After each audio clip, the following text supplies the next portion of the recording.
Hello everyone, and today I'll show you how to quickly and easily create wallpapers using AI. So on your home screen, long press on the blank space, find your customization tab, tap here. So here you'll see a few options. Press more wallpapers, find your wallpaper studio, press create, right? So here you can create your custom wallpaper. So for example, choose from two different parts, right?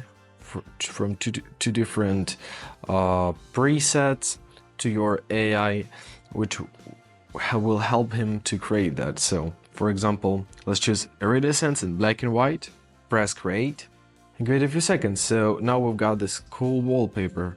So if you like your result, press set as wallpaper. If not, press recreate. Let's try something else. For example, iridescence and painting. Let's press create wallpaper.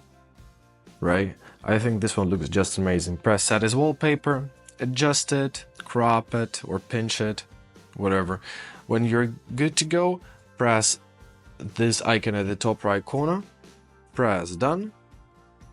And now you've got your new cool wallpaper set. Let's check it out. So that's it. I hope this video was helpful. Thank you so much for watching and have a great day.